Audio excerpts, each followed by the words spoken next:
when you have trans girls competing against bio girls, you are reducing the opportunities for those girls. And that does have a real effect, a real implication. Now, I'm not saying that the trans athletes shouldn't have opportunities. They should. Everyone should have an opportunity. But I specifically see the cost to some bio girls and their families when you open up female sports athletics to trans girls. So this was posted. I wanted to get to this. So this was posted in our Facebook group, right? Which, by the way, yeah, subscribe now. And let me see. I don't know if I have my Facebook GIF. Let me put my Facebook GIF up there because that's where this is. And if you want more from the GIF, Facebook GIFs and the like, then definitely subscribe to Halitics. I thought this was in. I'm not seeing it in my text, which is weird. I guess it's not. That isn't text. I thought it was. It must be some other. Maybe it's image. Yeah, there it is. Facebook. Yeah. So that's Trump, right? And you can sort of recognize it, and it's sort of like to mock him because he's been so against trans rights, right? He's gone after trans people. So it's like, well, what about you? If you're not, if you're so against, if you believe there's only two genders, right? Because he said there's only two, there's only male and female. Then who are you? Who's this? What doesn't this prove there's more than two genders?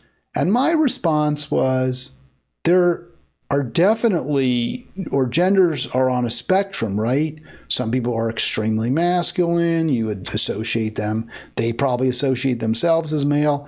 Some people are very feminine. They probably associate themselves as female, or girls, women, men, boys on the far end.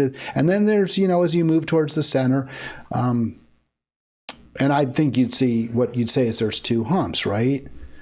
Males, in general, bio males, you have a bell curve. And in the middle of that bell curve are what you would consider to be boyish qualities, but with some, feminine traits as well. And then far to the right, just super uber masculine, maybe mesomorphic, body type, maybe not, aggressive, doesn't cry, doesn't show much emotion, doesn't have much emotion, maybe isn't particularly maternal. And then on the left side of that particular bell curve for males, you'd have more feminine traits, right? Someone who loves to be with children, maybe like a male who becomes an elementary school teacher or wants to be a flight attendant, something of that sort. Now, I'm not putting that down. I'm not trying to cast aspersions or be pejorative. I'm just saying that in terms of how people associate themselves by gender, I think it is clearly a spectrum, right? For males and females, and the same thing for females. You right in the middle, you tend to be a woman who has female predominant traits or qualities, what we would associate, maybe more nurturing, less aggressive, and then far to the right, closer to male traits, more focused on athletic, more aggressive, and far to the left, the opposite of that. So genders, yes, genders on a spectrum was my view. And I said, but sex isn't. You're male, you're female. You're XY. You have that Y chromosome, you're a male. You're XX, you're a female. Well, that position was challenged. And I really decided to go look into it because I thought, well, maybe I'm wrong about this. Maybe I missed something. My basic view had always been, well, it's and that's not just a view, it's based on my research, reading, learning over time, that Y chromosome makes all the difference. Even when you have DSDs, developmental sex differences, if you have a Y, even if you have like 3 X's and a Y, you're still considered a male. And one of the big reasons for that is that if you have a Y, I understood if you've got a Y chromosome in your makeup, then you can't produce eggs that are viable, that can be fertilized. I got this response from Shade. I usually black out the names of people, but he's an all-star contributor, and I know he takes pride in his contributions, and I wanted to share them, especially where he really, really made me think and reconsider my views. So very fairly, Shade writes, you won't find absolute universal agreement on this, specifically that sex is not on a spectrum. While sex has historically been viewed as binary, the existence of sex chromosome anomalies suggests that biological sex also exhibits complexity. Well, we'll get specifically into that. Why did I take issue with that view?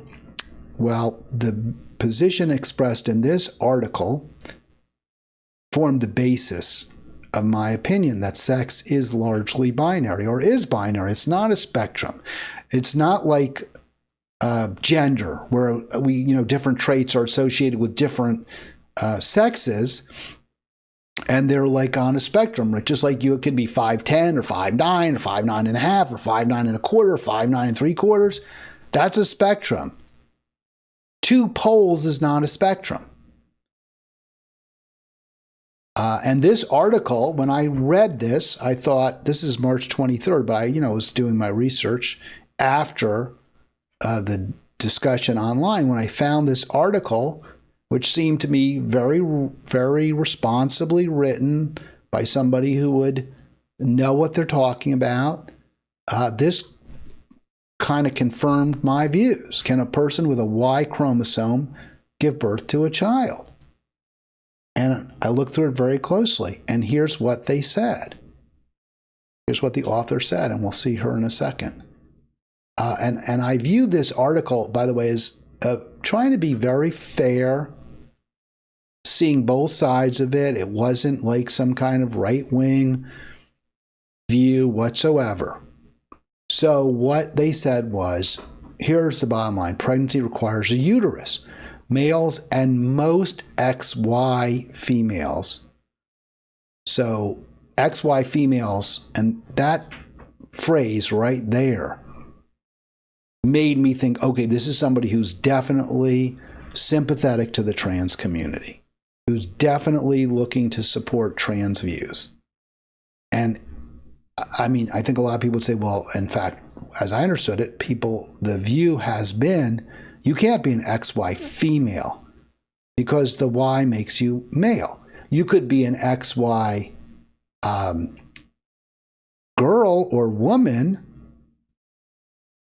but as a female, meaning your sex is defined as female, that can't be the case. And what they wrote is, so I was like, okay, they're sympathetic to the trans community. And she even says some XY females have a uterus and they can become pregnant. As you see that what I highlighted, a very few XY females, and I take the position XY means male. Some can have a uterus and they can become pregnant with a donated egg. And that's what I put in highlight. So in other words, they're not females because their eggs, they don't have eggs. It's only a donated egg. They don't have viable eggs. So again, they're males who, because of DSD, developmental sex differences, have a uterus. But they're not really biological males. And here's the author, Karen Colbert. She was at very, very impressive. So when I saw this, I really wanted to have somebody who I thought was a credible source. So, or Karen, did I say Catherine? Karen. She's at Stanford, getting a PhD there, structural biology. I mean, that's like way above my pay grade. So I was like, okay, well, that kind of ends it, right? If you're XY, if you've got a Y, you don't have viable eggs, you don't have fertilizable eggs. Therefore, you're not a female. because of that Y. Now, some would say, well, but not all XXs can have babies either. Not all XXs have viable eggs either. And then the answer would be, well, that might be because they have a different developmental sex difference. But the Y itself determines, or is a guarantee, right? The Y itself is a guarantee. You can't you don't emit fertilizable eggs. You don't have ovaries that can generate eggs, period. That was my view, and that article confirmed it. But never say never. I continued to do research, and I came across this article, Perspectives in Pediatric Pathology, ovotesticular DSD, and they call it true hermaphroditism. This article is dated 2024, August 8. The term hermaphroditism, which is kind of like your sort of a mix of male, female, has really gone out of style. It's not used anymore. This article is a little over 10 years old. So basically it's considered ovotesticular DSD. And some use the term disorder of sexual development, but that is also deprecated. So it's, I say, developmental sex difference, right? Developmental sex difference. These are people, they say ovotesticular. So there's testicles. There is male development, but is there X? Is there X? Or is there Y rather? Yes, there's X. Is there also Y? And can such individuals with that male chromosome, that Y chromosome, give birth? And apparently there are a tiny number of individuals who have an Y chromosome who have become pregnant with their own ova. So these are people where they have both testicular and ovarian parenchyma. I don't know what that means. And the same, it's very, very rare, 1 in 100,000 live births. And of those people, they've identified maybe 11 have had children, have actually been able to give birth. So they, in that same article, or in a different article actually, fertility was found. And again, we don't use that term hermaphrodite. It would be ovotesticular individual. They're mosaic. They're part, it's really interesting. Such people are part male, part female. They're not a blend, really. It's like half of their body is male and half is female. And of such a person, in this person, she was confirmed, we'll say she's the mother. She gave birth, she delivered the child, and the child was born of her egg and of the father's sperm.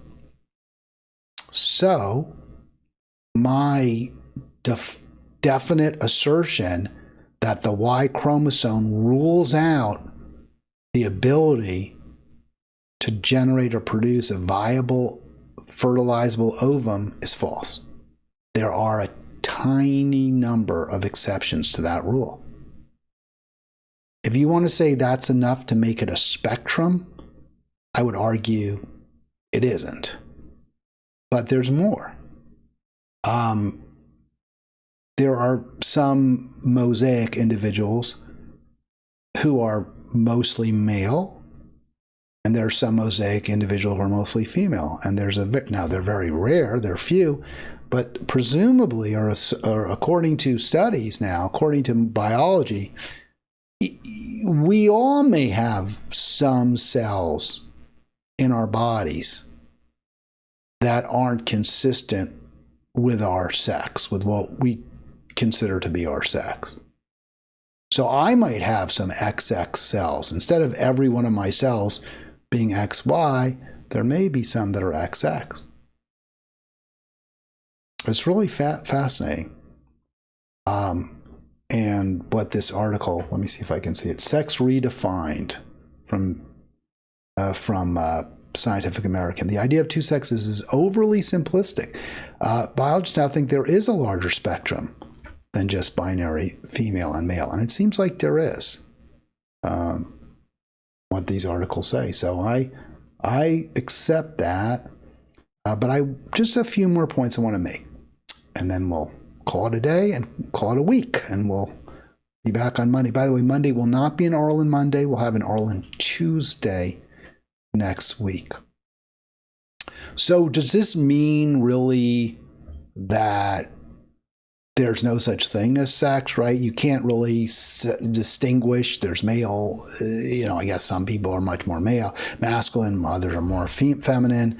But even sex itself, it's the whole idea of a male and a female is somewhat an antiquated one because we contain within our own bodies often XX and XY cells. Well, I would say no.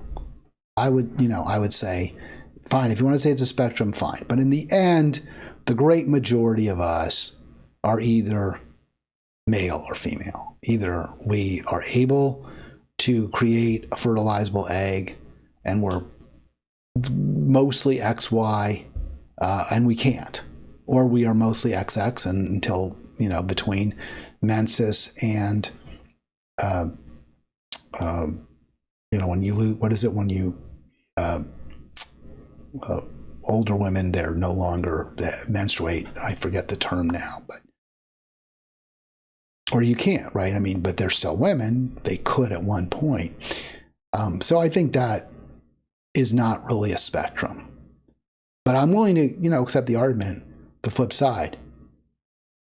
But it's so interesting because it's also true what the scientists say that there's more sex differences. Yes, within your own body, you might have some female parts and some male parts, but the actual differences between female and male are even greater. It's kind of surprising how big an effect of sex chromosomes we've been able to see. In other words, how they impact on your size, on your body type, on your physical abilities, on your strength, your speed.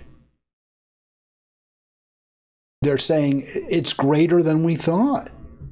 So it's not a nurture thing. It's not like, oh, well, because you're perceived to be a male, you're more interested in sports. And you're more athletic. It's not the case. It's actually the cells themselves, according to this article, that create those very, very significant differences. But they also point out, within people who are considered to be male, there's maybe some female, and within people who are considered to be female, there may be some male cells. And this makes it tough, according to Arthur Arnold, the University of California, UCLA.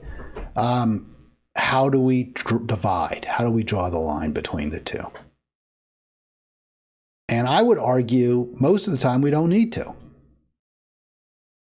Well, as a society, we don't need to.